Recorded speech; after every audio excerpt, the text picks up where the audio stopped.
Байке, маскаңызды шешіңіз. Шешіңіз одан маскаңызды. Бульвар Молодая гвардия 75. Мына ушу карманник 218 маршруткадан қармалып кетті. Чөнтөгіме телефон салып қойған, блютуздан өчіріп кеткен. Қарасам, жоқ болды шыққан. Сразу ушу байкенің подозреваемый көрдім да, потому что мен жаныма тұрған болды. Прям у входа. Башқа киши жоқ болды. Чын, ака, чын, мына тұрауыз, ака. Мынаяқтан бір-екі келе айтады, өтіп алғандар. Қалған мүт бар, тұрады, ака. Мынаяққа тейін пробка, ака. Азырқы саатынан. Бишкек-Ош-Уна жолу каттам үчүн ачылды. Бишкек-Ош-Уна жолу 24-июнь күнү саат 8:00 толук тазаланып, эки тараптуу ачылды. Бул тууралуу өзгөчө кырдаалдар министрлигинен билдиришти.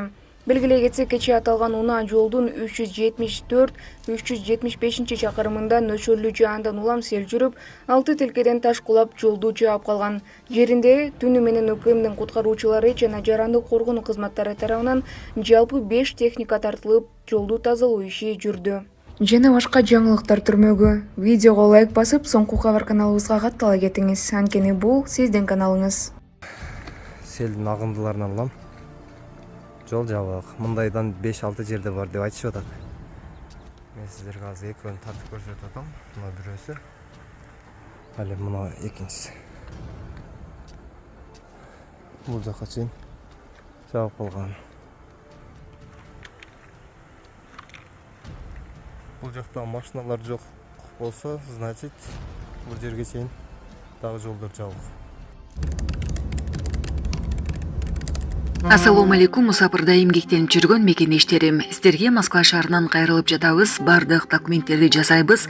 ННН, СНИЛС, медкнижка, перевод паспорт, ТМС, трудовой договор, детский полис, регистрация 3 айга квартирага коюп беребиз, регистрация 9 айга квартирага коюп беребиз, базасын 1 ай сайын текшерип беребиз. Биздин WhatsApp связь номерлерибизге +7 936 144 40 73 номерине кайрылсаңыздар болот. Буту эскалаторга кыпчылып калган 3 жашар кызга операция жасалды. Буту эскалаторга кыпчылып калган 3 жаштагы кызга операция жасалды. Бул тууралуу Саламаттыкты сактоо министрлигинен билдиришти. Маалыматка ылай кыздын буту сынган деген диагноз коюлган. Бирок баланын кан тамырлары, булчуңдары жана тарамыштары чайналып калгандыктан ага операция жасалды. Учурда анын абалы туруктуу. Ал номер 3 шаардык балдар клиникалык тез жардам ооруканасында тиешелүү дарылануудан өтүүдө деп айтылат маалыматта. Эскерте кетсек, кечээ 23-июнда өзгөчө кырдаалдар министрлигине Бишкектеги соода борборлорунун бириндеги эскалаторго жаш баланын буту кыпчылып калган тууралуу билдирүү түшкөн. УКМ кызматкерлери чыгарып, тез жардам кызматына өткөрүп беришкен.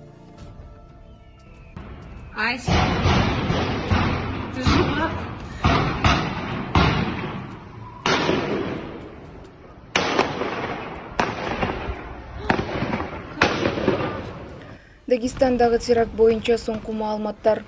23-июнь күнү кечинде Дербант менен Махачкала шаарындагы 2 храмга, синагога жана полиция постуна кол салуу болгон.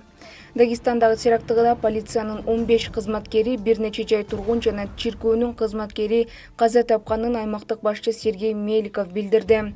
6 согушкер жок кылынып, Махачкала менен Дербенттеги аскердик иш-чаралар токтотулду. Бирок издөө жана тергөө иштери уланууда. Дагестанда 24, 25 жана 26-июнь аза күндөрү деп жарыяланды. Дагестандын муфтийи карылуу жасап, элди акыл топтолуп сабырдуу болууга үндөдү. Ал Кавказда жалпы Россияга тынчтыкты сактап калууга болгон аракетти жумшоо зарыл экенин айтты.